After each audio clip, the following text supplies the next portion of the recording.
Really excited about this event. We like to eat and drink and have some fun and also expand our business and your business. So that's really what we're here for today. My name is Rob Messmer. I run our channel program at Cincinnati Bell / CBTS.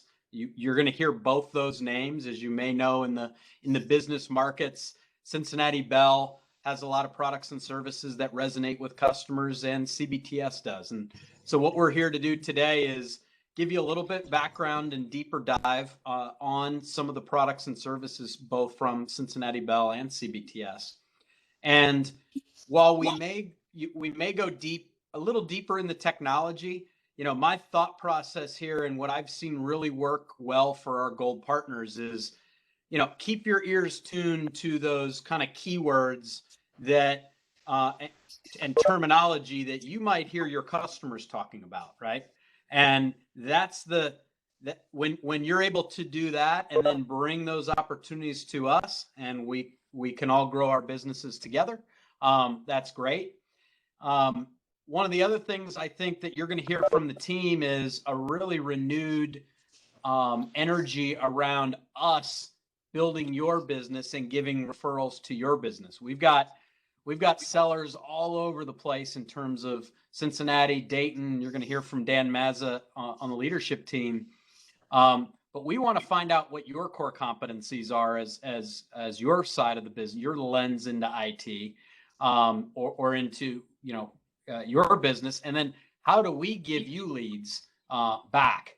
And if we do this right, we're all helping each other grow in these markets, and that's really the power of our Gold Partner program. So really appreciate it. Thank you for the business that you've given us. We have had record years since I've been at the helm, and it's not me, it's my team and all of you, year after year, bringing us and trusting us with your customers. So I promised I would be under 2 minutes. I'm going to turn it over, I think, to Dan next, who runs our local sales channel.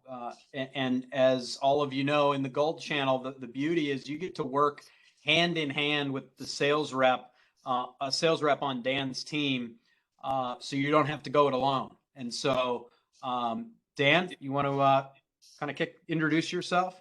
Yes, Rob, thank you. My name is Dan Mazza. I'm a Senior Director of Sales at Cincinnati Bell.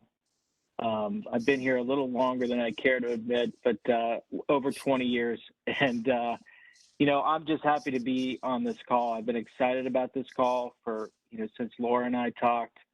The Gold Partners are such a critical part of our business.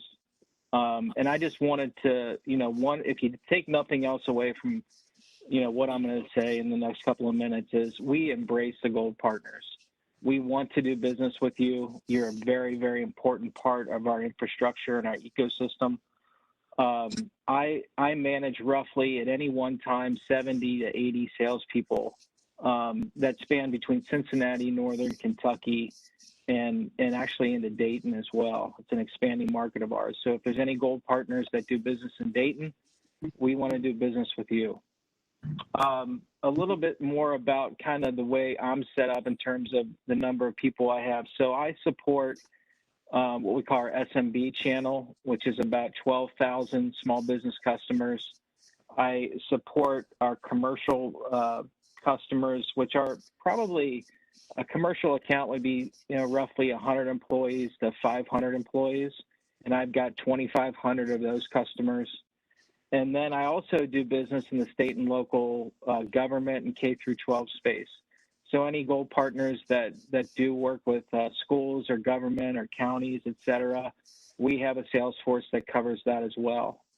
So, there's a lot of channels that we work with. We work with healthcare, retail, all kinds of different businesses. And that's the beauty of working with us is that we are a utility. We're a fiber utility, and we touch all those companies. And we have relationships and very good, long-standing relationships with those accounts that we absolutely would, be willing to partner with you on. From a key phrase perspective, I think Rob did it. You're right. When you're out in the field and you hear things like, I need more bandwidth. I mean, something as simple as that. Or I'm really tired of managing this old phone system. Or, hey, did you hear about all those cybersecurity attacks? I wonder how my network is set up today. Any of those kind of things that are just kind of general, really the theme is I just don't want to manage my infrastructure. We've moved a lot of our services to the cloud, so it allows those small, medium businesses to really offload a lot of that IT work that they frankly don't want to do, and they don't have the resources to do it. So, again, I don't know if my contact information will be presented, but you can call me, you can email me. I'm always on pretty much, and I'd be happy to answer any more questions. I'm going to go Hey, through Dan. this slide. Go ahead, Rob. Before we get into the content, for those that have joined, just to set expectations, because that your grills might be going and steaks might be getting warm. We're going to do a bit of a presentation. We don't want to take the whole time to do it. It's cut it in half. So the first 45 minutes will be us kind of giving you an update and knowledge. And then at what time is it, Gabby? At 4:45, Matt and Andy will take over from the barbecue with Botterman or Botman. They'll pronounce it for you later. But just set expectations. So back to you, Dan, to kind of walk through the best of both worlds. I'm between you and a hot steak on a grill, so I'm going to double time it. So this slide really is the best of both worlds. And when you look at our brand, we really operate under two kind of flagship brands, and you'll recognize, obviously, the first one is our kind of entertainment fiber brand, and then we have CBTS, which is our technology infrastructure brand. Both of those fit together perfectly. Our account management team is trained on both sets of products and services, so it's not going to be a herky-jerky experience for yourself or the client.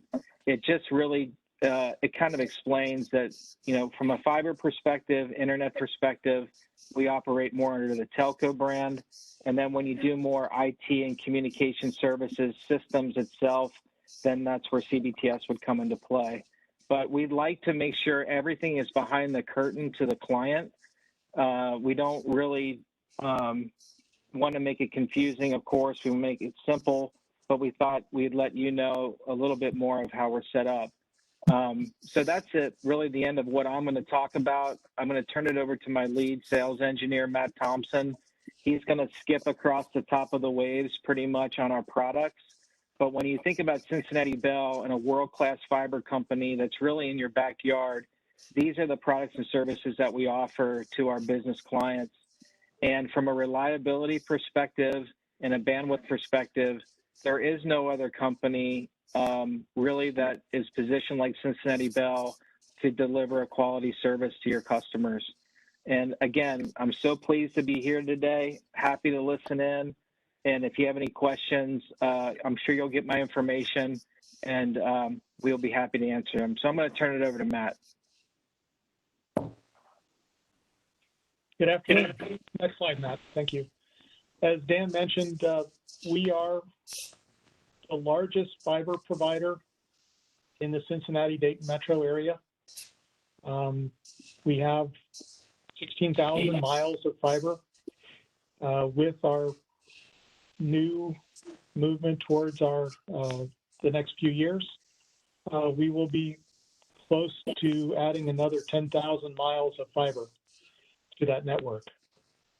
The purpose for that, or what's driving behind that, is that we want to have more fiber to more customers and more locations, and more sites in the commercial space and the SMB space, but also the consumer space. So as we go through, I'm going to focus on the business side of the functions. And our primary lead product is our Fuse Internet. This is a dedicated internet product. It provides speeds up to 10 gigabits per second for customers. And we have expanded, our connectivity, our peers going out of the city almost 5 times what they were for 2 years ago. So we've increased our capacity and our availability of network and internet connections to you, the customers, and to the customers to make the service better. Next slide. The other thing that we've done is we've added what we call DDoS, which is distributed denial of service protection to the network. This is at no cost to the customer. This just protects the customers and again, trying to provide the best services we can to the customer. This protects against security attacks that would affect their internet utilization. And again, it's included as part of the service. Next slide. Metro Ethernet is sort of our core offering. The Metro Ethernet is a service. It's a core network that delivers our Fuse internet, but also provides connectivity between sites. It is standards-based and again has speeds ranging from 10 megabit to 10 gigabit. Next slide. Phioptics is our broadband offer. This is our growing product for the area. We're used to deliver our broadband services over copper, but the speeds will only allow us up to 50 megabits. We are in the process of building out to almost every location or site in Cincinnati, and it will be fiber-based technology, which will allow us to go up to 1 gigabit bandwidth for our customers' use. Next slide. We have a new product which is called Unicity. This is a partnership between governments, between entities, schools, where we partner with them to provide broadband, internet over Wi-Fi, so that we can provide connectivity for different kinds of technologies for cities. Like you can have cameras connected to this. You can have police and emergency response vehicles connected to this Wi-Fi network so that they can connect and gather information to their squad cars and their vehicles. It allows for underprivileged children to have connectivity to internet so that they can do their schoolwork remotely. And you can see from the number of customers there that we're anchoring to, other customers, the city of Covington, city of Loveland, and Fairborn are all city projects where we've brought wireless connectivity to underprivileged children in those areas. Next slide. And these are some of the features or functions, right? So you can do video surveillance. You can, it's the equity, the internet to underprivileged children, driving the economy and business growth to companies in those areas with the Ethernet. So it draws in customers into the businesses in those areas. And then innovation. So things with the ability to control different kinds of things, energy savings, monitoring traffic, data security, and analytics are all things that we can provide with this service when partnered with an entity, a city, or a municipality or other government. And I think that's all I have. Matt, this is Matt Douglas. Tell the group they may not be aware of the sales engineers that you manage as a resource for them for designing circuits, those kinds of things. Yeah, so I didn't want to say anything either. I've been working with Dan for 20 years at the company. My team supports the SEs, support Dan's team from a sales perspective, selling all of our Cincinnati Bell products and services. I have a team of 7 people today that support that, and they will be there to support anything any of Dan's salespeople as well as yourselves as you partner with Dan's sales folks. Cool. Thank you. I appreciate it, Matt. Yeah, if I may make a comment on, we gave a lot of different options there on, different flavors of connectivity and manners to connect. You don't really need to understand all those different flavors. I think the point of that is to describe that you're in a unique position, that you have a technology company headquartered in the same place you are, same place probably as your clients.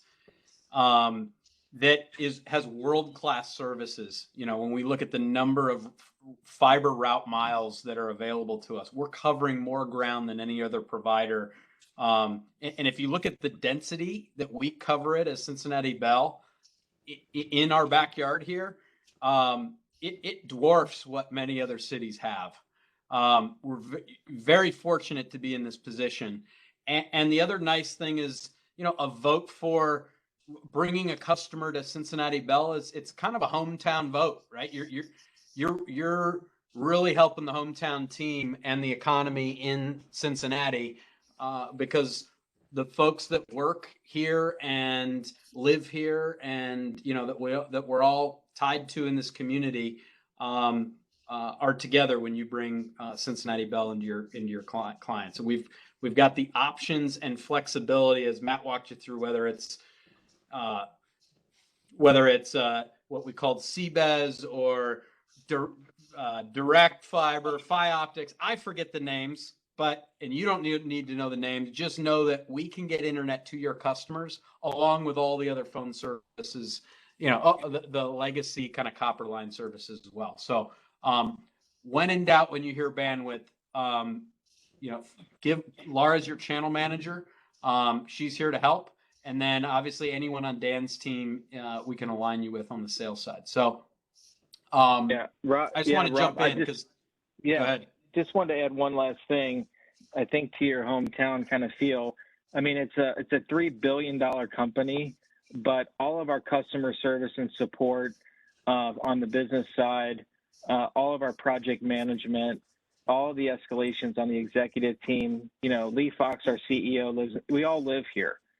So we're not going to, you talk about one throat to choke if you've got a problem, we're all here, and we're here to take care of you and to make you, to make sure your clients are happy.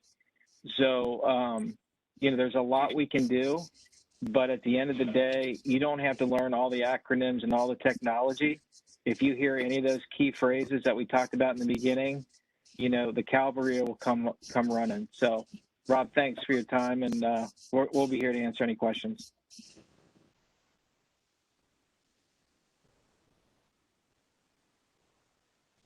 So I think I'm up here next, right, Matt? With the Absolutely. Partner Showcase. Yep. So thanks everybody for joining. I'm so excited to see all my familiar names. Anyway, some of you guys are on video. I wish we could have done this on person so that I could get to see you guys, but we'll take the virtual event. So I kind of wanted to talk a little bit about our Gold Partner Showcase, something a little bit different that we're doing this year that I think you guys will be excited about. Rob did mention this earlier. We want to help each other grow each other's business, and we're looking for ways to do that. That's kind of the purpose of the Gold Partner program, is to work with you guys, and you're the IT consultants to your customers, and we want to give back in as much as you've been giving to us. So we decided to, and with Dan Maz's help, we decided to kind of roll out this Gold Partner Showcase. And really the goal of it is to help increase referrals that Cincinnati Bell reps give to Gold Partners. So it's an opportunity. Dan's going to give us an opportunity to present to his 70 or 80 salespeople your core competencies, so that they can learn a little bit about what each of you do, so that if they come across an opportunity, then they can engage you as necessary. So that's kind of the purpose of this. We're going to try to have it twice a year. The first one will be held in August, it'll be a virtual event. And then the second one, we're hoping that it can be an in-person event that you can come and speak to our CBT direct sales reps. And we kind of want to focus it on our top 5 gold partners. And really what that looks like is it'll be determined by the previous 6 months and the net new sales that gold partner has brought in. So I think it's very exciting. I think that's kind of where we have always kind of struggled with the gold partner program, is how to engage you and get you leads back. And I feel like this is a great opportunity for you to be able to do that and have access to Dan's sales force to talk about, you know, what are your core competencies and what do you do best, and share with them everything that you can do for a customer. So pretty excited about it. If you guys have questions about it, feel free to reach out to me, and I'll be happy to answer them. Thank you, Matt. Absolutely. Thanks, Laura. All right. I wanted to give a little update on some CBTS, some interesting information on CBTS. I'm the second Matt of the day. Matt Thompson, Matt Douglas, and we've got another Matt on the stakes coming later on. So we want to kind of give you some updates, some exciting stuff we're seeing in our portfolio on the CBTS side. Some of you have maybe have seen this slide before. Sometimes we call this our 4 pillars when we're talking to partners. And it really kind of shows the depth that we have on the kind of UCaaS and CCaaS and WebEx side, anything to do with telephony, hosted telephony, whether it's Call Manager, BroadSoft. We're now doing a lot of Microsoft Teams work we're going to talk about. We've had a lot of success with the Meraki stack as well.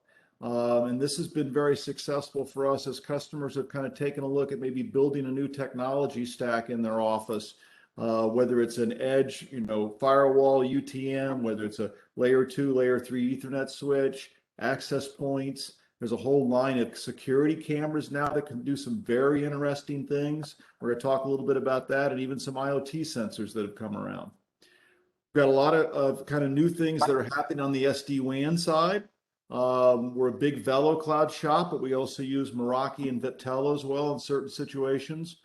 Have a big offering on the kind of 4G LTE backup. Then maybe somebody needs some backup for a particular location. And then security, you guys have probably seen this in the field, that more and more cloud security solutions are coming out. Whether it's Cisco Umbrella, Zscaler's a name out there, Palo Alto Prisma, Checkpoint's Harmony.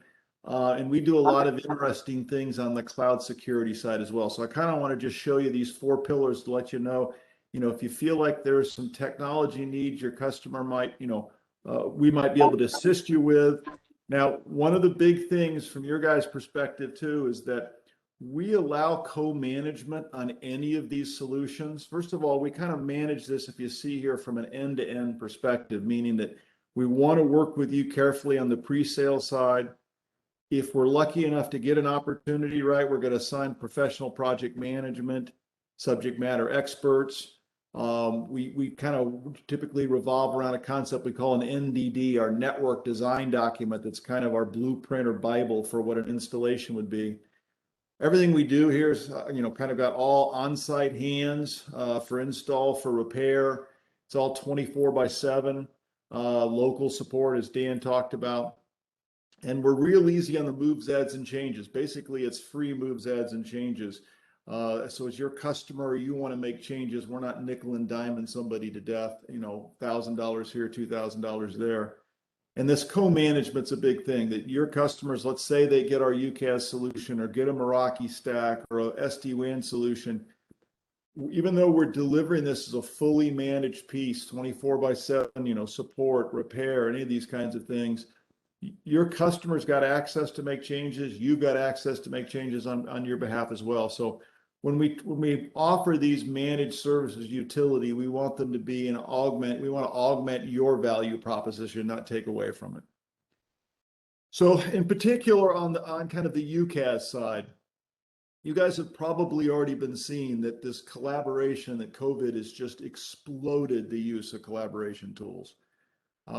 It kind of depending on whose numbers you're going to go with, but some 120 to 140 million Microsoft Teams registered users are out there now. It's just grown exponentially over the last 12 months. Of course, WebEx has got their version, Zoom, Google Chat, these kinds of things. So we've seen this explosion in collaboration tools, which we believe is also then driving opportunity for you guys as partners, because now these new collaboration tools are, assisting in a move to some kind of cloud UCaaS solution. Now, Microsoft really is just been a huge change for all of us. And we want to let you know that we have had quite a few changes on our side on the Microsoft. We are one of those service providers out there that are direct route enabled, meaning that we've actually taken our network and connected it into Microsoft. And so whether there might be a Teams client out there, whether they've got their own legacy PBX that maybe we're using SIP trunking for, whether maybe we're bringing in one of our UCaaS, our hosted telephony solutions, because we're connected to Teams, we're connected to the PSTN, we can actually bring this whole experience together for a customer. So we've gotten very good at figuring out how to voice enable a Teams client, maybe then also have to use some things with overhead paging out of our UCaaS, or maybe there's some other needs for, key system in a particular location, whatever those things are. We've gotten very good at figuring out how to bring both of these worlds together. Basically, our UCaaS world, a customer's legacy PBX, or those Teams clients, whether they're in the office or out there traveling. I did put a thing here, kind of some new Teams-friendly profiles. For those of you who'd like to learn more, a little bit about how we sell our UCaaS, what we do on some of those profiles. We've actually taken particularly our BroadSoft solution, our BroadSoft-based solution, and built a new profile that has a WebEx soft phone in it, but is less expensive than the existing previous profiles, that yet allows a customer to continue to use their Microsoft Teams client. So we'd be happy to kind of go into some more detail about that. If your partner or your customer also then needs to be able to, want to purchase, some more Microsoft licensing, let's say, or if you've got a client that wants to start to, do some .NET development or move some applications into Azure, those kinds of things. You may not be aware, but CBTS is a cloud solution provider, a CSP, both a gold and silver partner, kind of depending on what sections here. We've also greatly expanded our application development teams. This has been a growing area for us quite a bit in the last 18 months. So we want to let you know that as you guys talk with your customers, they're talking about maybe moving to Teams Voice, they need Teams licensing. Maybe they're thinking about taking some of their applications and moving it to a Microsoft cloud. We've got that expertise to help, your customer and you on that journey and sharing revenue along the way. Now, this is a big change on our side and the UCaaS side. I mentioned, that Microsoft had come in really kind of COVID was the impetus for the growth for them so much. Cisco also responded and made some very big changes in their tools. Some of you, maybe if you'd gone a little deeper in our BroadSoft offering, might have been familiar with a collaboration tool called UC1. And although the tool was useful, it's got a little long in the tooth. And Cisco has come in actually and combined their WebEx Teams client, which is a client for instant messaging and presence and for teaming spaces, collaboration, file sharing, those kinds of things, and combined it with the WebEx Meetings, which WebEx Meetings has always been an industry leader to go up to like 1,000 users, simultaneous audio or video participants, and brought all that together in one client. And so one of the things we'd love to show your customers, or love to show you if you haven't already seen it, is this kind of new combined client that literally brings every single thing the way in kind of instant messaging and presence and chat to build spaces. Like right here, here's a space for us internally for SEs and VoIP engineers to get in and share questions and answers, right? This is a space that we kind of use in the public sector with some folks. I've got communications that I'm doing with a particular one of our channel managers. So this new platform now is not only the instant messaging and presence, file share, kind of a sharing workspace, but also then has got a complete telephony interface. I could be making and receiving calls, and it's completely integrated in with Outlook as well. So this is a big change on our side of a next generation set of soft phone collaboration, instant messaging presence, kind of teaming client that now can come with every one of our UCaaS users.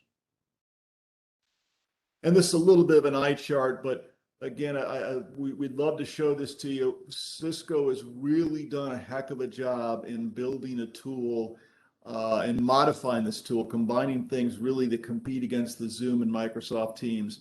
Now, we certainly can coexist with those, and as I kind of mentioned earlier in the slide, we have all sorts of customers now who are using parts of our UCaaS or direct route along with their teams, et cetera. But when somebody, if they're not quite sure, they want to depend, want to standardize on the Microsoft Teams collaboration client, I'd urge you to take a look at the new Cisco WebEx client, which we basically give away for free with every UCaaS seat. It's a very powerful new tool.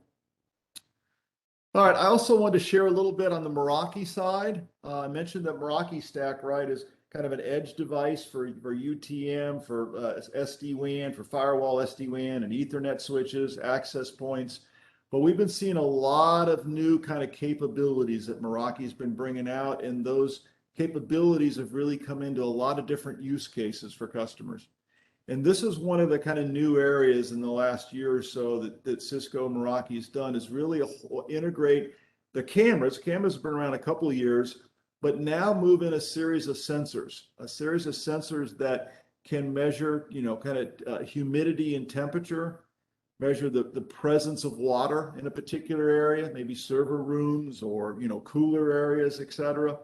And then door opening and closing, and have all of this actually linked back to cameras and Wi-Fi so that you can even be getting alerts on these kinds of things. So if you haven't gone through a demo and to see some of the capabilities of a camera, I mean, you literally can build alerts that say, all right, if somebody goes to this portion of the counter or this, back door, I want an email coming to me, right? Or if a particular temperature, goes up, these kinds of things. So these kind of new capabilities in the Meraki side are really changing in particular how retail organizations are looking at their technology stack, right? Now, part of that as well is we've seen a really big change with Meraki with using their API and third parties. This case is a company called Every Angle that has been able to write applications that can actually take feeds out of the Meraki API in the cloud and start to do particular things. So in this case, literally be able to see, is somebody wearing a mask or not, and send an alert. You can use the cameras on a particular area to see even the age of people, the gender of people, these kinds of things. So what we're starting to see is that the technology stack in a retail environment, in the past, people just spent as little amount of money as possible in a retail environment, right? Now people are taking a look at that technology stack as the digitization of this, our whole world, changes so much. How's that technology stack going to enable via APIs and capabilities, new applications, whether they're security related applications, whether they're marketing, we want to drive offers to people if they've sat at a, if they've been in our aisle for 10 minutes or more, we want to send them an offer, these kinds of things. This whole world kind of the API and the notifications that can come out of the Meraki stack is starting to be a game changer. And we're seeing more and more people who are writing new applications to these things. This again is kind of just a reminder of that. If you imagine now that your technology stack, whether it's firewall, Ethernet switch, access points, cameras, IoT, so the whole thing, this is all cloud orchestrated. So the cloud is literally seeing every activity. I mean, you can come down if you care to, and you've got an Ethernet switch in, Australia. I could go do a Wireshark capture on that port in Australia. But these webhooks are there, right? So the analytics are visible to every single, location, every single device. I can see users, but I can build webhooks. I can get email alerts, app alerts on my phone, these kinds of things. So it is a pretty interesting new world that Meraki seems to continue to kind of hold an advantage in. So we'd love to explore that with you. I think this is my last slide on Meraki, if I'm not mistaken. The other thing that we've been seeing too is a huge explosion in Wi-Fi.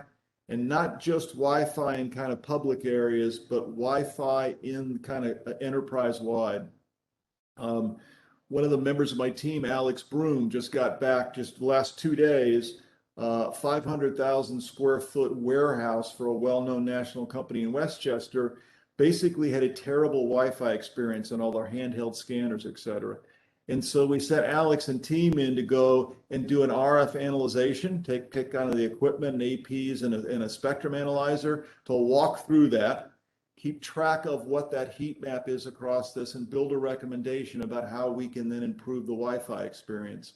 So as you guys talk to customers out there and you start to see that they've got some other industrial uses for Wi-Fi, which of course the Internet of Things is changing quite a bit, please think of CBTS. We really learned how to kind of expand past just what you'd commonly think, because oftentimes in the Meraki stack, maybe I might think of it just being a retail play or a couple of access points. That whole Meraki AP line, from a kind of a small single, a couple radio to 4 or 5 radio outdoor pieces, et cetera. We've got a lot of expertise, particularly how do we can come in and do RF analyzation, et cetera, recommendation in bigger environments. I guess there was one more slide here. And again, the idea in the Meraki, I mentioned that, is that this whole single pane of glass, no matter what device you're talking to, what user I want to take a look at, where it is, it's a kind of a new paradigm shift of being able to control everything centrally. And you as IT vendors, you bring in the IT, solutions to your customer base, you've got complete access to it. Time-wise, let me check. I got to shorten this up a little bit. I'm sorry. SD-WAN, VeloCloud continues to be a market leader for us. We, of course, do SD-WAN around VeloCloud, around Meraki, and also Viptela, but we've had a lot of success on the VeloCloud side. We're actually the reigning partner of the year right now. We've had a lot of luck with VeloCloud as well, working with IT, gold partners like yourself or other customers, of actually then also kind of figuring out where are the new firewall or security insertion points. And whether that's us figuring out a move to cloud security, whether that's supporting still branch security and the need for that there, maybe making some traffic even go to their internet, to their data centers. We've even got the ability to say, okay, I want to have guest internet traffic go out a certain way, but I want employee traffic to go out of cloud, or take it to go out to the data center. So I and my team can help quite a bit as your customers are looking at SD-WAN and trying to figure out what those new security solutions are. And whether that's, again, talking about cloud security, whether it's on-premise, either virtual as an appliance, or whether you're talking about some bigger pieces in a data center or headquarters, we can bring this to you with the kind of fully managed co-management as well, allowing you guys to be kind of in that value stream.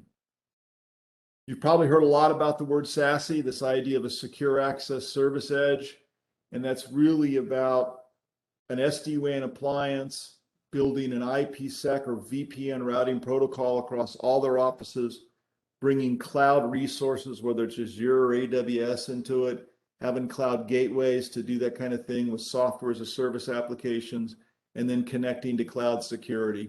And so it's really about simplifying and building a robust WAN, keeping track of their applications across that, being able to drop cloud applications, drop security wherever you need to, but again, also giving you guys the visibility and the co-management to help your customers in managing that too.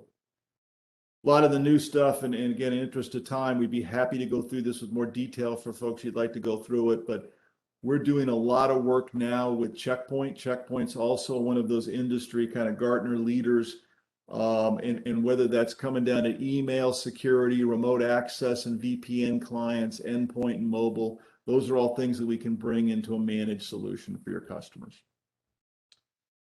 The last thing I want to leave you with is or kind of a reminder, an update on some of the things that we've been doing on the telephone side, but particularly for retail.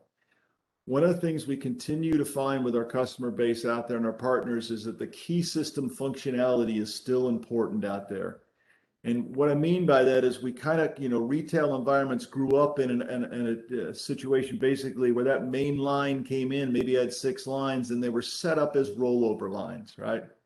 and we had a phone system there. And when a customer called in, right now, of course, we had 6 lines. If I had the 7th caller, it was a busy, right? But one of the good things about a key system, if a customer called in and I'm talking to them, let's say on the phone up front, and I say, you know what, I need to put you on hold because I got to go back in the warehouse and check on that. I could put them on hold, but when I did that, they were on hold on every single phone, right? So every phone, line 1 or line 2 or 3, whatever I was talking to that customer on would blink.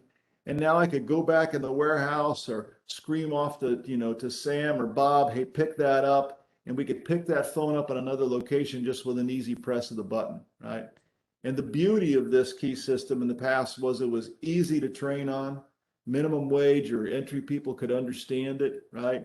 Now, the bad thing was it did give busy signals, right? And the truth is it's still kind of now on outdated customer premise equipment, right? So we all know we're moving to the cloud, and that's been happening. Well, the big mistake, and I was part of this, I did this early on in my career, was we would go in and we'd say, all right, we're going to take that main line and we're going to put it in a hunt group, and a phone call comes in, we're going to ring all the phones, and we're going to pick that phone up, right? But now the problem is if I'm talking to that customer and I want to put them on hold, I either only have to put them on hold on that phone, or I got to park that call in the cloud. And when I park that call in the cloud, I got to remember what extension I parked it on. I got to tell Bob or Sally it's parked on that extension. And it just became too cumbersome. It was too big a change for customers because you didn't know what extension I parked it. Hard to train people on this technology. I didn't know if I got multiple customers because it's blinking all, I don't want to be blinking lights anymore. It just disappeared. I don't know who's on hold and what's going on. So one of the great things that CBTS figured out early on is that we could build a kind of a best of both worlds. So we could build a key system, a hybrid key system. So call comes in on that main line. I still take that call, right, on line 1, still put them on hold. And when I put them on hold, it's still blinking on everybody's phone. But now I got the same thing. I could walk to any single phone, just like my old key system, hit a line and pick that up, right? Now, even now, because it's a cloud system, I can even do some crazy things. Let's say I got a really busy day and all 6 lines are busy. And we do this a lot of times in kind of food service, particularly in the pizza world. And we could say, all right, even though it's a key system and we got 6 people we're juggling, we can build a queue up in the cloud and store those calls. So we could, in the case we do this with Donato's, where we build a call queue that we can store up to 15 calls for them, right? So now we got the best of both worlds. We give them their old key system. We give no more busy signals. We can queue any particular call, and now we've made a better customer experience and a better employee experience. And by the way, very inexpensively. You'd be surprised how cheaply we can do this. All right. Because all those calls are coming in the cloud, we're also starting to do some crazy things in the cloud for customers. We do this for a 1,500 chain pizza name you'd know about, where every single call comes into the cloud. We build a custom IVR. We're taking 3 million calls, and we can do database dips and tell an order status or send a call to catering, these kinds of things, or they're starting to play around with voice recognition ordering. When I talk about this, it's not just for a 17,000 store pizza chain. We can do this down to 1 location. So the reason I wanted to kind of go through this was to remind you that phones are still rather important in a retail environment, and that key system is really important, and we can do a great job supporting your customers with it. The last thing I'll leave you with here is just this one shot of just letting you know that I too have been around CBTS quite some time, 12 years. I came to it when they bought a small ISP that I was part of in 2008. And I've been very impressed with how Cincinnati Bell and CBTS have continued to evolve and build these cloud services, right? And so really it's come down to the level now of kind of cloud orchestration of anything to do with your phone system, cloud orchestration of that LAN infrastructure, Ethernet switches, access points, cloud orchestration, SD-WAN, and now these new, opportunities for even cloud orchestration of cloud security. Again, still giving all you guys kind of the power to do that. So thank you very much here for the opportunity to kind of go through the CBTS stuff. Gabby, I hope I didn't go too long, a couple minutes. Are there any questions or anything that came up, Gabby, as we're talking through this? No, we haven't had any come through chat, but if you guys decide to ask any questions, you can still ask them because Matt will be on during the next portion. So Absolutely. And we'd be happy to run any kind of impromptu training sessions, both Matt Thompson or my team. If you guys feel like, hey, I'd like to know more about this in Optics, or I'd like to know more of this about the Meraki or SD-WAN, we'd be happy to run a training session with any of you folks. So thank you very much. I appreciate it. And I'll also send out a copy of the deck too, along with the recording once we're done with the event. So with that, if you are comfortable with turning on your video, please do so. If not, that's also fine. I'm going to hand it over to Andy. I think Andy's on with us. I made it. Hi. It was really close. I thought this was going to be Central Time, not East Time. So I'm glad I got it figured out and we got set up for everybody. So Me too. Yes. So also really quick too, for all of the people that are watching, if you go to the top, kind of the top middle section of your screen, there should be a button that says layout.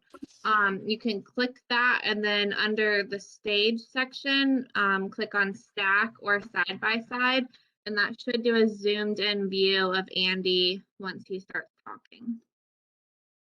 yeah. How's everybody doing? Get over. All right. Well, I'm gonna talk a little bit about the steak that everybody got here. First of all, I do want to talk about pairings. So if you want to grab a cocktail or something to drink, a couple things I recommend: any sort of red wine. It's really fantastic with any steak, and chemically, red wine works really well with steak because the tannins that are in red wine actually chemically combine with the fat from the steak and strip it off your palate. So every time you take a sip, it's basically like getting the first bite all over again. So definitely suggest red wine. If you're not a wine person and you like beer, some of my favorite beers to pair are just really kind of lighter European styles, like a Pilsner or a Helles is a good one. Certainly love that. I'm not talking like light beer, like American style light beer, but more light European styles. The little bit of sweetness that they have works really well with a steak. And then on the other side, you can actually go to the darker beers and get some of the, stouts and porters, things like that. The sear that we're going to put on this steak it works really well with those beers because of those roasted malts. It's kind of a similar thing, and we'll talk about that a little bit later. Also, I'm a huge fan of bourbon. So if you want to sip on some bourbon, again, bourbon is made by putting a white whiskey into these oak barrels that are charred on the inside. So that's where that kind of smoky flavor comes from. Again, works really well with the sear that we're going to put on this steak. And if you want to mix a cocktail up with it, I love an old fashioned with a steak. A little bit of that citrus note plus the smoky sweet flavor works really, really well. So if you need to go get a drink, go grab one. All right. So who here is familiar with Wagyu? Those of you who have your cameras on, you want to raise your hands. All right. So this is a term that we've been hearing a lot lately is Wagyu. And all it is it's a Japanese word for beef. That's basically it. However, Japanese beef is a very specific breed. And so what you have here is absolutely my favorite cut of meat. It is a 100% Japanese genetics New York strip. And wait till you bite into this thing. It's really incredible. So let me back up a little bit. Back in the 1800s, Japanese ranchers started raising these cattle, and they noticed that certain cows had a predisposition to more intramuscular fat, or what we call marbling. So when I talk about marbling, I'm talking about the fine striations of fat that are within the steak, not like this fat cap on the outside, the stuff that's actually in the muscle. And they started to notice that certain cattle were predisposed to having more of it. So they started to breed those cattle. And over time, basically, they took a recessive gene and bred it as a dominant gene into the species. So Japanese beef is extra special because of the fat content that is in it. It's really awesome. And as Americans, we are very familiar with the idea of higher marbled steaks are worth more, more flavorful, things like that. And we could talk a little bit about grass-fed beef. That it's a whole different thing. But for the majority of the beef market in the United States, fat equals flavor. And so you're going to get a really, really good bite if you see a lot of that intramuscular fat. Matt, is it okay, or Andy, is it okay that I like the fat in the muscle and on the outside that you mentioned? 100%. Because Okay. if you render that fat properly, which I will show you guys, we're going to do it. If you render that fat on the outside, it's delicious and it's a good bite. If you don't, it kind of becomes chewy and a little bit more grizzly. But yeah, there's nothing wrong with that. And especially on a New York strip, the fat cap that's on it is super flavorful. So really, really good. So the steak that you guys got is from a company called Cowboy Wagyu out of Central Texas. I've been working with them now for, it seems like almost a year, and they are absolutely fantastic. So one of the special things that they are doing there is they are offering 100% Japanese genetics raised in Texas. So those cows that we were talking about from Japan, Japan is very, very guarded with their cattle. It's a prized possession of Japanese culture. They treat them like racing horses almost. If you buy a steak in Japan, you know, if it's a higher quality, it comes with like paperwork to show you essentially what the breakdown of the lineage of that cattle is. So back in the 1970s, Japan essentially gifted the United States the ability to buy 4 cattle. And so we brought 4 cattle here and then started crossbreeding them with Angus. And so most of what you see in the market today is actually a crossbred Wagyu and Black Angus. And those are awesome steaks as well. You're getting all the good parts of the Angus, kind of the beefy flavor and the consistency, but you're also getting the extra marbling. Not quite as much marbling as the 100% Japanese genetics, but really good stuff. So in the 70s, we got some cattle. Then in the 90s, they allowed us to buy some more.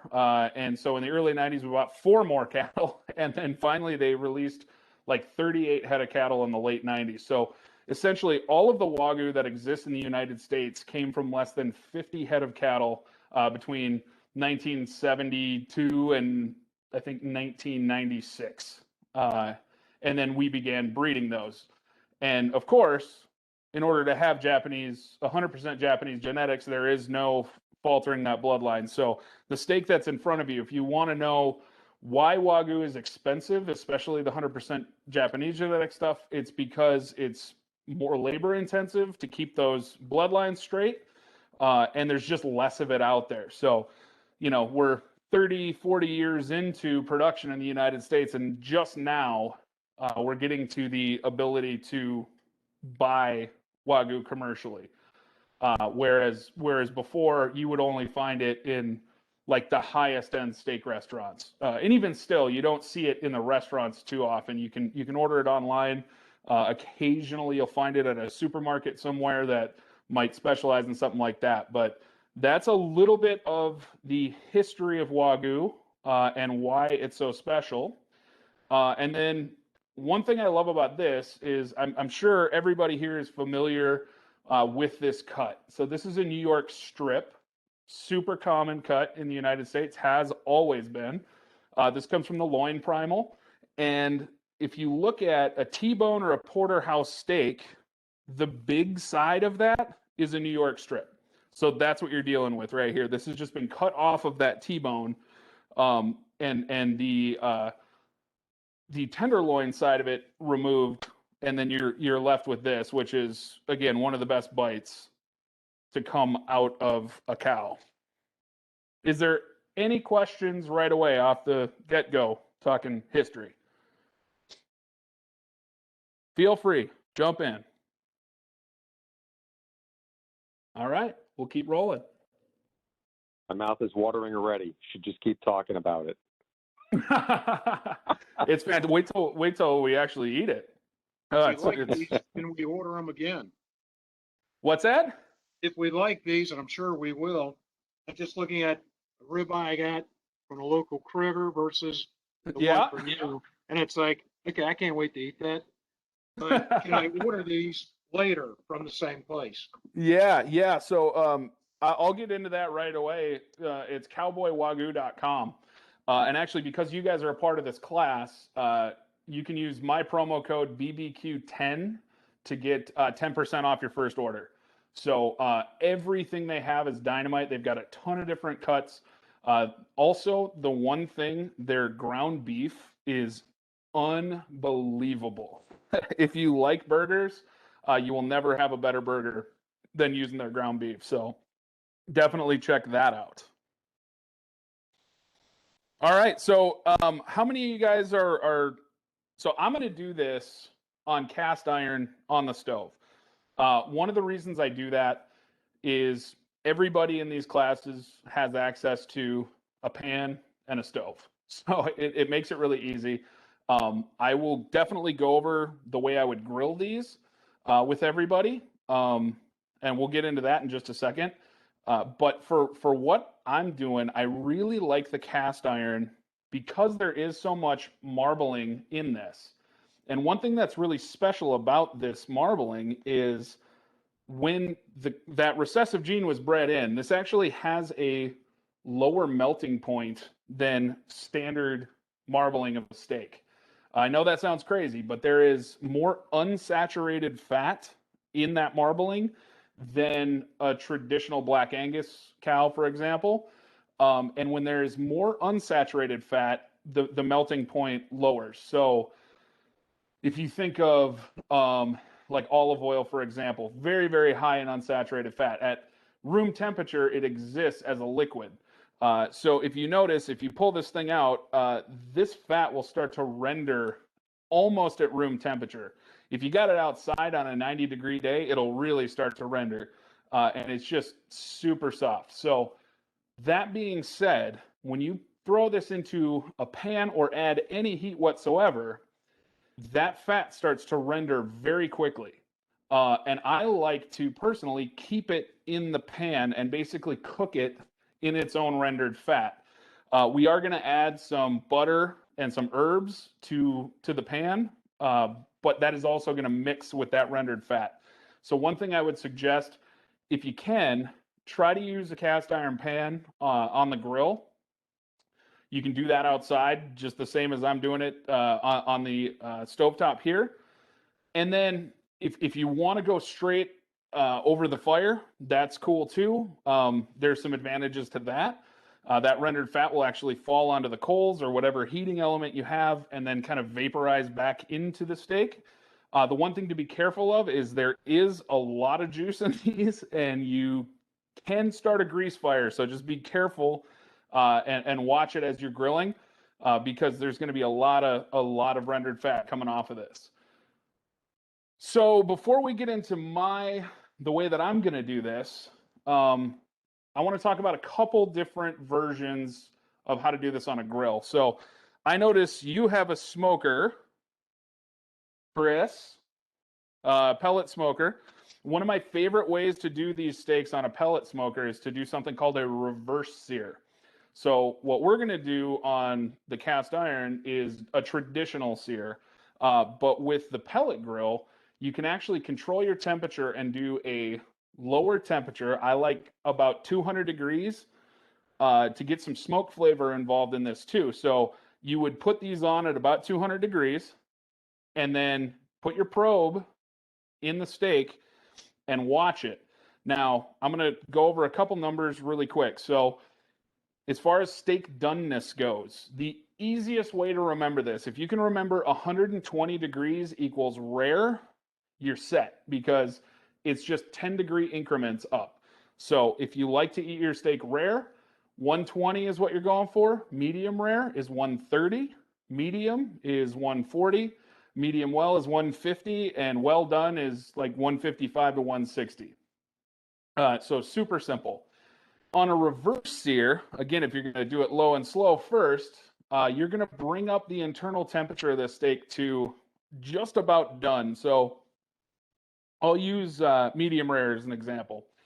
So I would bring the steak up to about 115, 120 degrees, and then take it off there and sear it in a pan at the very end, just to create that delicious crust on the outside. Because if you just leave it on the smoker at 200 degrees, it's not going to be great, because you're not going to get that sear. And we'll talk a little bit more about the sear in just a second. So that's one method. This steak is just thick enough to pull that off. So people always ask me, when should I reverse sear? And I always say, anytime you're dealing with a steak that's somewhere between an inch and a quarter, inch and a half, or thicker. Some of these Wagyu steaks tend to be cut very thin, and they're just too thin. It doesn't make sense to do a reverse sear on those. But this one is pretty thick, so I think you could get a good amount of flavor in there from that reverse sear. The other method that I love to do with on a grill with this is it's super simple. It's just keep flipping. So you put it on, every 30 seconds you flip that steak. And I know that kind of flies in the face of everything we were told years ago about, flip once. It's kind of been debunked by science. You don't lose any juice by continually flipping it. And actually what you're doing, if you flip it every 30 seconds, is you're building up that crust on the outside to be delicious, but also the cook is super even that way. So you won't overcook it if you're continually flipping it. Now, I talked about temperatures, and the number one tool for anybody that wants to cook, not just steak, but anything, is an instant read thermometer. So I use this every time I cook. When I bake, when I do just about, I've used it on hot dogs to make sure that they're hot enough on the inside. So, I mean, it opens like a pocket knife, and you have this probe, and this is completely waterproof. This is a Thermapen. And then you just take it and you put that tip in, and it'll give you exactly what temperature your food's at within 3 seconds. And the fact that it gives you that reading so quick is really good, because if you're dealing with thinner cuts, stuff like that, they can fly out of control real quick. So Thermapen by ThermalWorks is kind of the industry standard for these. They are a little bit more expensive. So you can find less expensive instant read thermometers, and that's totally fine. As long as you're getting something that is giving you a temperature that's super close to what it actually is. So I don't over or undercook steaks anymore since I got this. And the other point to that is, when you're dealing with Wagyu, all of the sensory methods of trying to figure out if your steak is done go out the window. They are so well marbled and so soft that doing the thumb push test, that doesn't work anymore, because it still feels rare when it's well done. It's just how soft and tender these steaks are. So get yourself an instant read thermometer, or for those of you who do want to use do a reverse sear, still get an instant read thermometer. But if you don't have one right now, you can use the built-in thermometer that came with your pellet smoker or whatever to kind of keep track of where that steak is. All right. We covered a lot there. I just want to check in and make sure everybody's good. Any other questions? And again, Hey, interrupt me at any time. Andy, I'll give you a second to drink a sip of your wine here. Right on, man. So where do you go get a Thermapen? Where's the best place to pick that up? Yeah, so you can go to thermalworks.com and order it directly from them. That's definitely a great place. Amazon has them. Okay. You know, I always go to my local barbecue supply store. I'm a huge fan of support local small business. Yep. So, yeah, just if there's any sort of kitchen supply or, you know, barbecue supply shop near you guys, give them a call and just ask them, hey, do you have a ThermaPen? And most of them will carry it because, again, it's the industry standard. So, Got it. Thank you. absolutely. Hey, Andy, And again, yeah. how tall are you? We've got bets on how tall you are because you're like looking All over the right. fridge and you can see above the microwave. Oh, I don't want to tell you guys. I kind of want to wait till the end, let everybody start betting. What is your over everybody under? bet. Are you going to set the over under? Yeah, I'll set the over under at 6'3.5". Okay. All right. So 6'3.5" is the will over weigh under. in if he's over or under 6'3.5". Yeah, get in the chat and either put over or under, and then at the end of this, I'm going to tell you exactly how tall I am. And I'm not And if wearing you win, shoes, so I'll buy a steak for everyone who wins. Whoa! Oh wait, I already did. Whoa! I already did. Hey, that includes internal people too there. Oh, snap. All Dr. right. Mesmer. Okay, I got All right. you, Danny. If I get off on a tangent and forget to tell you, make sure you guys remind me before this call's over. I will and not let you forget. I will tell you. But 6'3.5", I'm just going to put it this way. That's a solid over under. So, all right. Any other questions?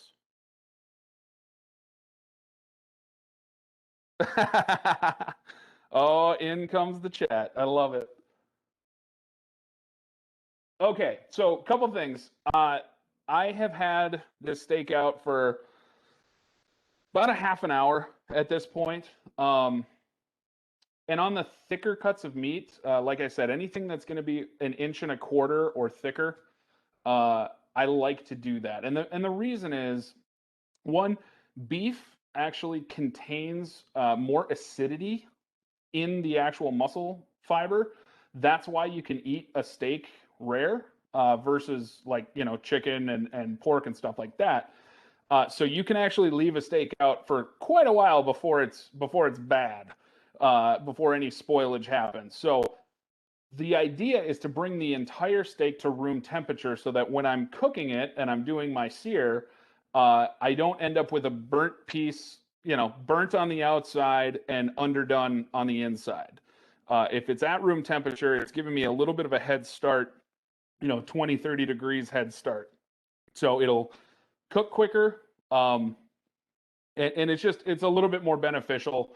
You get a really good sear as well. So that brings me to the sear. And we are going to do that shortly. But I want to talk a little bit about it first. So all steaks seemingly come seared when you order them or when you cook them yourselves. Why is that? So when you sear a steak, something happens called the Maillard reaction. And the Maillard reaction exists amongst a lot of different foods and things. So in steak specifically, when the heat mixes with the amino acids and the natural sugars that occur in the muscle fibers, this reaction takes place and it produces all of these flavors. You're going to get a little bit of smokiness. You're going to get sweetness. You're going to get some nuttiness, things like that. So it's super important anytime you're cooking a steak to put a good sear on it. It is the accompaniment, like it brings out all of these fantastic flavors. So it's really, again, that's one reason I love cast iron and doing it in a pan is because you're getting that cast iron is touching 100% of the surface that it's on. I love the fancy diamond marks, and I do those from time to time. But honestly, I get a better crust and better flavor out of just searing the whole surface in cast iron. So that's what we're going to do. And one of the things about searing is the rub that you are putting on this steak, it needs to be low in sugar or no sugar at all. Because when you go to put that sear on, if there's a lot of sugar in a rub that you're using, then it will actually burn. And that is not a great flavor. Burnt sugar is definitely an off flavor. You don't want that. So I really love to use salt and pepper, and that's it. There's a couple. I do use this one from Elk Creek once in a while. It's a lower sugar, but definitely look for rubs that are specifically for beef, and then immediately turn it around and look at the label. And when you look at the label, sugar should not be the first ingredient. It should be down the list further.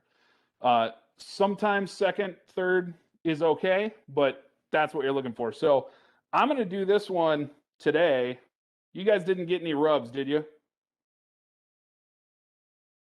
No? All right. So we're just going to do kosher salt and coarse ground pepper. Yes. Was that a question? We actually got a rub. We got that. What was the name of the rub that came in? You did guys? get the Elk Creek. Yeah. Okay, Yeah. fantastic. Yep. We're going to use that then, because I really love that rub. Okay, thank you for that. So with this, I want to give you guys a couple seasoning tips. Number one, always season much higher than you think. So I usually go about a foot above the steaks that I'm making, or whatever I'm seasoning, and then just gently put it on there. And this is a big piece of meat, so this can handle quite a bit. So I'm going to get nice even coverage on that. The reason I like to season up high like that is it gives me that even coverage. If I'm down here, and I see people do it all the time, they're down here seasoning, and you'll get one bite that's super seasoned and the rest of it isn't. So once I get that on there, I just gently push on it. I'm not rubbing, I'm not agitating it, I'm not doing anything. I'm just kind of pushing it into the surface of the meat. And then I flip it over, and then same thing, about a foot up, just across the entire surface of that steak. One thing people go, that's kind of wasteful because there's all this overspill. So this is the next little trick. Once you get the main surfaces done, I actually take my finger and I pull all of this excess back in towards the steak and then turn it on its side. And now you're getting seasoning 360 degrees all the way around, and you're not wasting any. Because good seasoning is not cheap. So now that that's on there,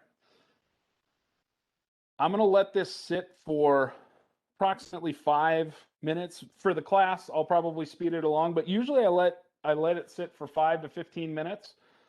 And what happens is when you get salt that makes contact with beef, or any meat for that matter, osmosis happens. So you start pulling the moisture content out, and the water content specifically. So when you take a bite of a steak and it's super juicy, that is not water.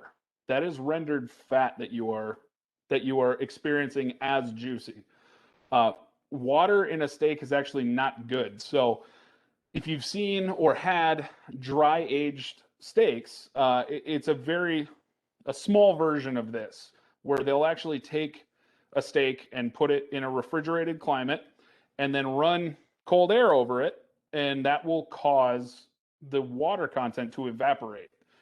And you can get 30-day dry age, 45-day dry age, all kind of stuff like that. And what it does is it concentrates that beef flavor. So what I like to do is, this steak is so magnificent, it doesn't need to sit overnight or anything like that, although you certainly can do that. Sometimes with some of the cheaper cuts, I'll actually salt them, throw them in the fridge for a couple days, just to get some of that excess water out of there and give me more of a beef punch. But with this, you don't really need to do that. So I like to give it 5-10 minutes just to kind of get the moisture that's close to the surface off of there. We're going to get a better sear, and it's going to produce a better crust and just a little bit better flavor probably. So there's no science to back me up on that. I just believe it. So while that is sitting, I am going to turn my cast iron on. For my setup here, my stove, I like to use medium high heat, so like a 6.5 out of 10. Now, one thing, this is an electric. If you're using gas, you probably want to go closer to full bore high heat. This electric one is super efficient, and I've just known if I go all the way to high, it's a little too much, and I will actually burn as opposed to create that Maillard reaction that we were talking about. Also, because this steak is a little bit thicker, I have the oven preheated to 400 degrees. So if I get to a point where the crust that I'm building looks really good, and I don't want to really do much more with the direct heat, I'm going to throw it in the oven for, a couple minutes just to bring the internal temperature to where I want it. Now, when we get there, I am going to pull this off about 5 to 7 degrees below where I want to finish. So for me, that's medium rare. And medium rare is 130 degrees at the dead center of this thing. So I'm going to actually pull this off of the heat at about 123 to 125 degrees. You don't have to be as crazy scientific about this, especially if you get yourself a thermopen. Basically, if you bring it to anything above 120 and below 130 and pull it at that point and let it rest, you'll have a fantastic medium rare steak. So while that is going, I'm going to talk a little bit about what I put in the pan. So I really like to use grapeseed oil in the pan, and I'm only using about a teaspoon, just enough to coat the inside of it. I'm not deep frying this thing. I just want a little bit so it doesn't stick to the surface. One of the reasons I like grapeseed oil, it's got a high smoke point, so I'm not going to burn this oil. And it also has a very neutral flavor. That is the two things that are wrong with olive oil when you're cooking a steak. Olive oil has a strong flavor, and it also has a low smoke point. So you are in danger of burning that oil if you're using it. If it's all you got, I totally understand. It'll still be pretty good.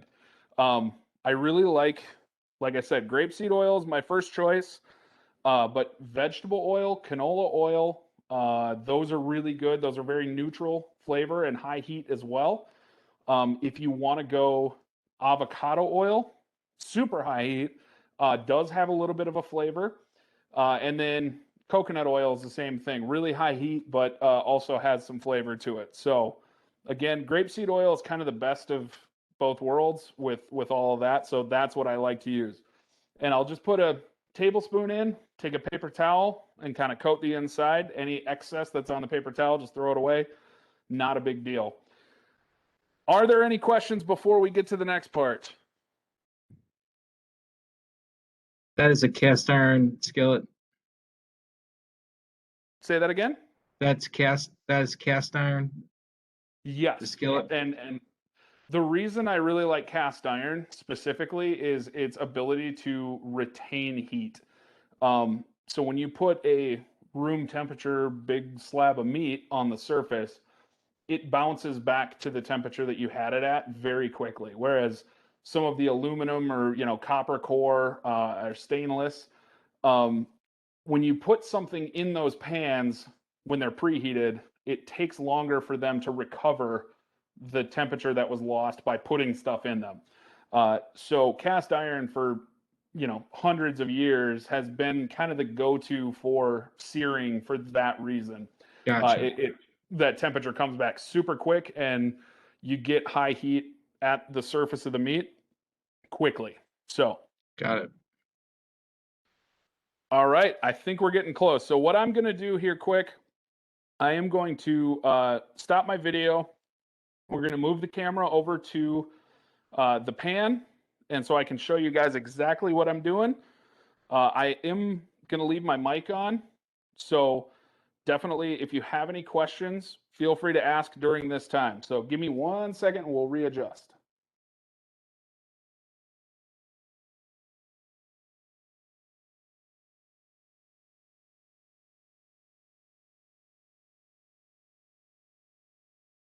What's your opinion on MSG and rubs? I was kind of surprised that the rub we got had MSG in it. It is fantastic. I hate to say it, but there was a smear campaign against MSG years ago, and a lot of bad science associated with it. It does provide a complexity to the saltiness. I do realize there are people who have sensitivities to it, but tons of companies have come back to utilizing MSG in their seasoning. If you're not comfortable with it, I would go just straight salt and pepper. But it's kind of a magic ingredient for a lot of things. All right. Does that answer your question a little bit? Yeah, thanks. Okay, cool. So another thing is I've got what I consider the holy trinity for steak herbs: garlic, rosemary, and thyme. And it's just some fresh from my little herb garden. I've got rosemary, and take as much or as little of this as you want. We're going to use about 3 tablespoons of butter in the pan once the sear starts, and then we're going to baste that mixture over top, and that's going to be basting and combining the rendered beef fat, the butter, the salt, pepper, all of the deliciousness over this. So let's get this steak in the pan. First thing I do once I get it in the pan is I'm just going to kind of press on it gently to make sure that I've got that seal, that sear that I'm looking for in the entire surface. Oh, smells fantastic. I'm going to get my butter ready. So I'm not putting in the butter yet because butter does have a lower smoke point. So if I put it in right now, I might run the chance of burning it. Whereas if I wait a little bit and throw it in the pan and then keep it moving while we're basting, that's gonna be much better for the butter. We're gonna create like a brown butter. So as far as basting this steak goes, it does 2 things. The first thing it does is it kind of infuses more flavor into it, which is fantastic. But my favorite part is we're actually creating a pan sauce with this. And at the end, when we're done and we have our steak that is perfectly cooked, there's still going to be a bunch of this rendered beef fat, butter, herbs, salt, pepper left in the pan. And I actually take and dump that over the top. And if you've got vegetables and stuff that you're serving alongside of it, it works as an awesome dipping sauce for that. And yeah, really, really awesome. So we got a couple minutes in on this first side. So I'm going to wait a little bit longer.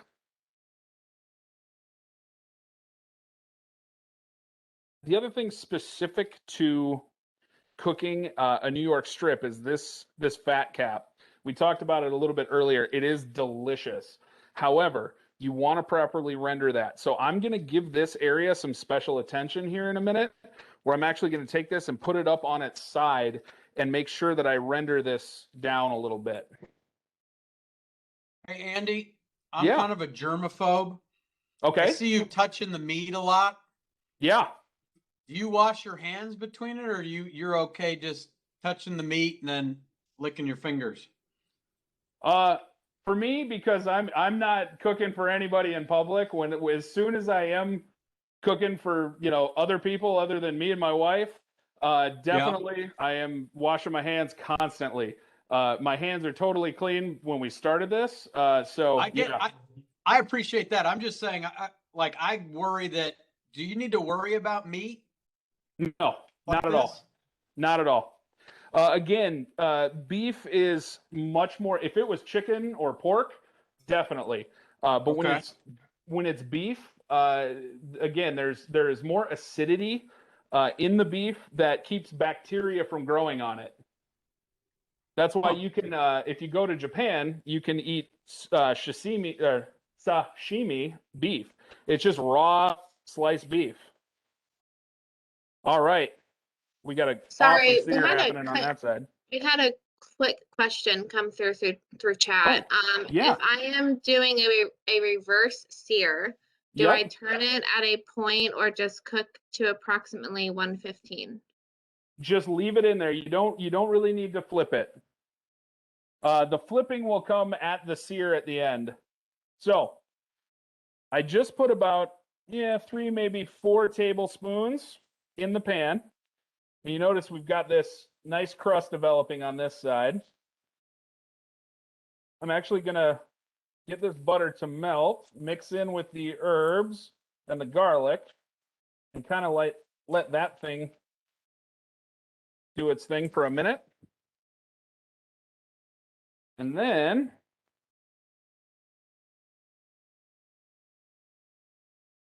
I'm going to come in behind it and then just baste this mixture right over the top.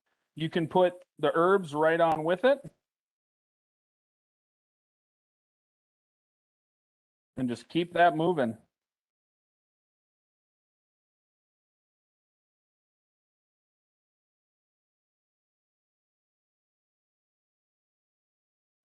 Rob Messmer loves all that butter, by the way. If I could do dairy, I would. It's pretty delicious, especially when it mixes with everything else.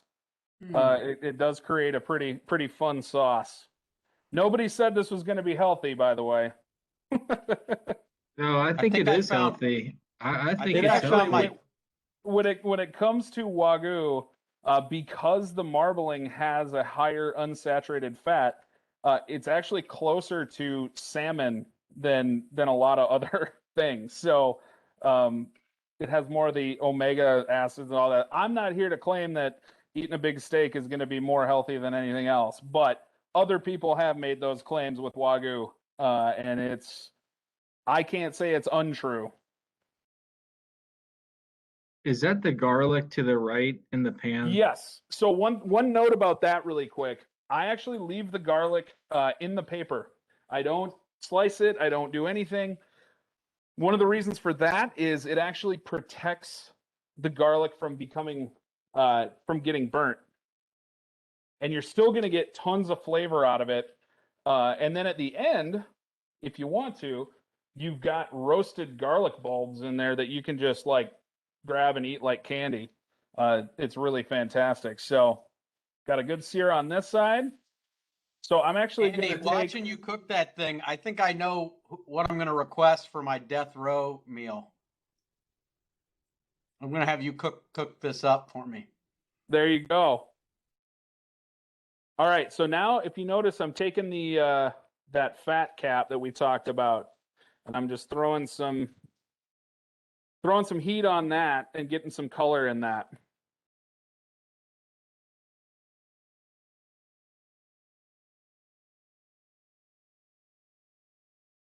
You really want to try to render that down. And there might be a little piece of bristle in here, but that's all right.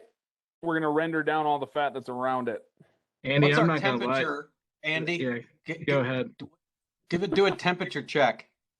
I am doing a temperature check right now, actually. So we are about 5 minutes in. Dead center of this steak, we're at about 95 degrees. So I'm actually going to let it, I'm going to flip this. This side was a little bit more, because this is my first side, so I'm actually gonna get a little bit more color on the opposite side. And I don't know that we're gonna have to use the oven on this one.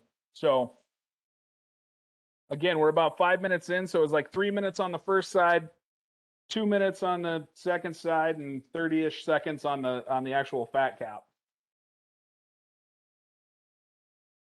Okay. One thing I gotta do real quick, we gotta swap out a battery. So give me, 15 seconds and we'll get a new battery in here. So Did he say, I missed that. Did he say his wife was holding the camera? I don't know. I missed it. we actually have a tripod, but she is the one manning the camera. Well, staffing the camera, Andy. Oh yeah, staffing the camera. Womaning the camera. All right, so I'm at about 123, 124 degrees in the dead center of this. I'm gonna pull bad it. boy. All right. One other quick note. I really like to use tongs when I'm handling this. The reason being, I don't want to puncture this with a fork or anything like that. That's going to allow some of that rendered fat to leak out. So, yeah, this is perfect. Okay. Everything my dad taught me about grilling is wrong. He told me to poke the thing with the fork and shove all the seasoning in it. And I'll tell you what, it's funny because recently there's been a lot more science introduced to this stuff, and people actually started studying the effects of it. So yeah, he didn't one thing I study wanna- jack crap. He just told me that I One was thing doing I it want to talk wrong. about real quick. The most important thing in this cook, in my opinion, is the resting phase. So I pulled that off.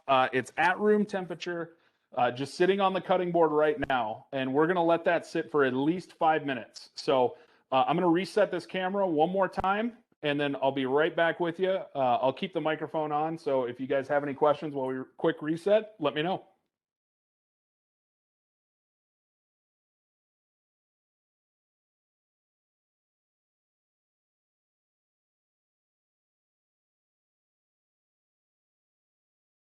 Gabs, where are we at on the over under? Did you tally up the what we've got? That's so good. Hey, We have 7 over, I think. 9 over and 2 under. Oh, I like it. hey, all right, hey, Andy. Yeah. I'm sorry, Rob. Just a real quick question. You're cooking this indoors. Does it create a lot of smoke when you have guests over? Not a ton. There is definitely some smoke that happens. That's why the best of both worlds, honestly, is if you can use your propane grill, or if you're a charcoal user, do that. And what you're doing is you want to shoot for somewhere above 450 to 500 degrees for the temperature of the cast iron. So, I have a bunch of equipment here for teaching this class, so I'm not exactly quite set up to do this outside yet. But ideally, you want to cook outside, right? I mean, Okay. it's just the best. Okay. So, All right. but that's the beauty of cast iron, is you can beat the hell out of them, and they'll always be good. So you can bring them Yeah. outside. Yeah, I mean, I'm thinking this is a deal from like November to March, this Ah, kind of cooking, yes, because absolutely. I don't love, going out on Christmas Eve with a flashlight. I'd rather, Yes, and all of the same principles that I'm showing you here apply perfectly out on the grill. You can do the exact same thing. Just get yourself a cast iron pan, and again, there's other fantastic methods to do it straight on the grates and stuff like that. But one of the reasons I love it doing it in cast iron is, man, that sear is no joke. And I've watched, I don't know how many scientific videos trying different methods to achieve a sear on a steak, and without fail, cast iron wins every single time. So Awesome. Thanks. Yeah, absolutely. So we're going to let this rest now for at least 5 minutes. And one of the reasons we do that is all of that intramuscular fat, all of that marbling on the inside has liquefied at this point. And if I were to cut into the steak immediately, all of that liquid is going to run out. As you let it sit, the muscle fiber will actually begin to reabsorb that, and you'll get a much more tender, juicy bite.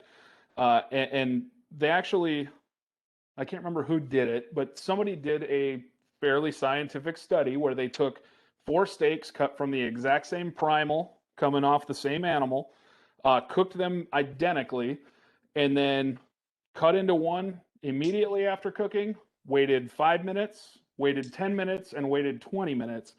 And the difference between cutting into a steak immediately versus waiting just even 5 minutes was a 20% reduction in weight. So that means 20% of the juiciness ran out of that steak. It's actually probably higher.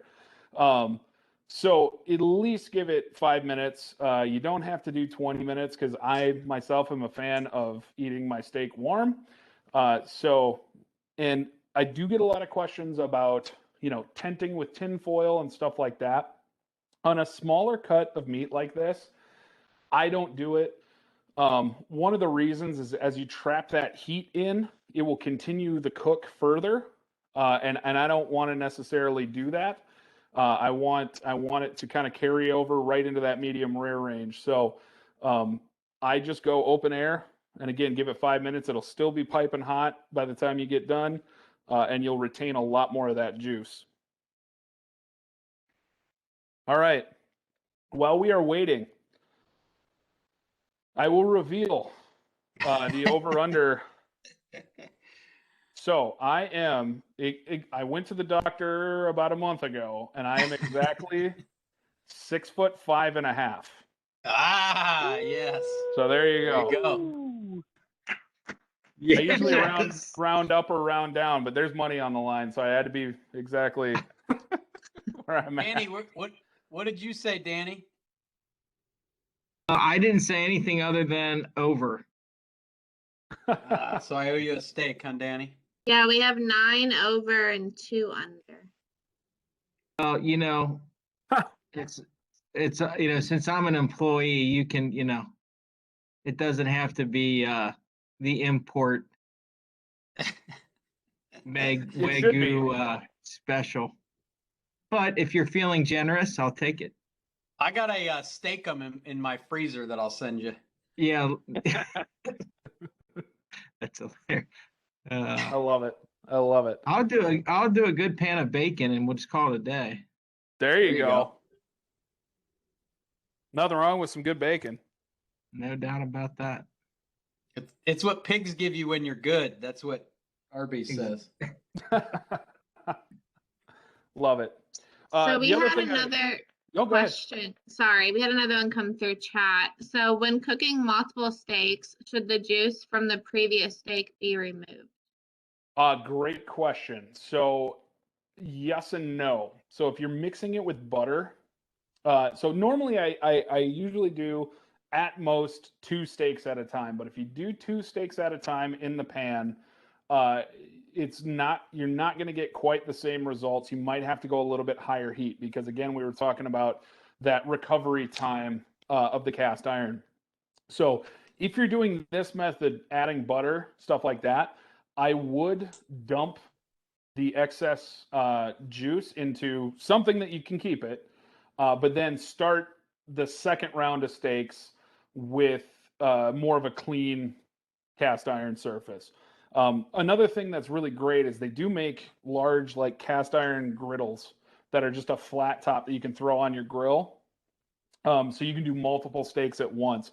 The problem is if you keep that butter mixture in there, you are going to scorch that butter eventually.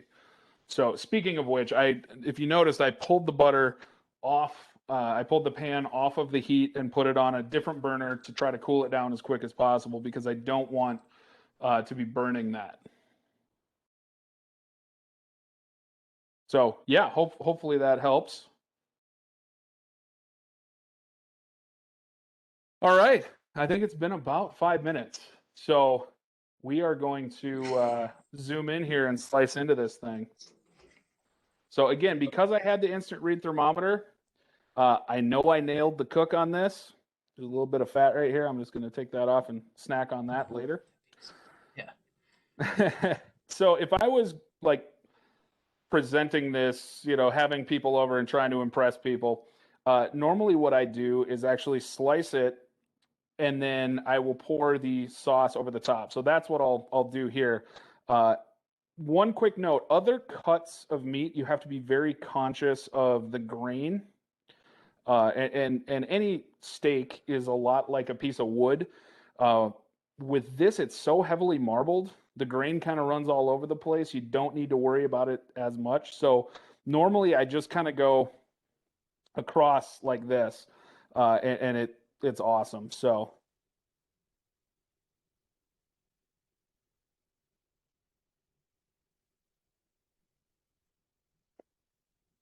one thing that I like to do is if I'm serving this to somebody, I'll take it like that and then just kind of tilt it open. So people who you're serving know that you actually cooked it properly. So that is a perfect medium rare. It looks a little light, but as soon as the oxygen hits it, it'll start to darken and you'll start to get more of that color. So then I come over behind it with this pan sauce that we created. And just kind of put that over the top. And again, if this was on a plate, you put your veggies wherever, and then you just kind of dunk them in that sauce, and fantastic. So that is my favorite way to cook this particular steak. Does anybody have any questions? And I will open it up to, I didn't say this earlier, but any sort of cooking questions at all, any barbecue questions. It doesn't have to be about steak. It doesn't have to be about anything specifically that we're doing here today. So if you've got questions on brisket or ribs or whatever, let me know. What's your favorite way of doing baby backs? Great question. So all too often I end up doing St. Louis style, but once in a while I get that hankering for the baby backs because they're just that a little bit meatier. It's very similar. I kind of use, I don't know if you guys are familiar with the 3-2-1 method. It's kind of become popular in the last couple years. And what it is it's 3 hours of smoke and then 2 hours wrapped in tinfoil. And then finally another hour unwrapped where if you choose to, you can put a sauce on to kind of let that sauce tack up. So 3-2-1 is great because it's easy to remember, but every cut of meat is slightly different. So I end up using kind of a different version of that. I always give it 3 hours of smoke at, if I'm using, I have a Traeger, so if I'm using a pellet grill, I'll do the temperature somewhere around 200, 225 for 3 hours. And then I like to spritz with apple juice, get a little bit more sugar content in there. So that'll start to actually glaze it. And then after the 3 hours, I wrap them in tin foil. Sometimes I'll put in some extra butter and like brown sugar. Other times I'll just do them straight up and then put them back in. And then I bump the temperature up to like 275. And I'll run those for anywhere between an hour and a half, usually about an hour, hour and a half. I hardly ever go the full 2 hours. So I'll come back in with my Thermapen and I'll check kind of in between the bones where they're at. And I want to be somewhere between 200 and 205 degrees. And then I take them out of the tin foil. And if I'm going to sauce them, that's the point where I'll actually put sauce or glaze on them. And then put them back in at 275 for like 10 to 15 minutes just to let that sauce tack up, and then you're good to go. So you should usually have that perfect bite where you take the bite and you leave the teeth marks. It doesn't fall off the bone, but it doesn't take hardly any effort to pull it off the bone. That is my favorite way to do baby backs. Thank you. Yeah, absolutely. Any other questions?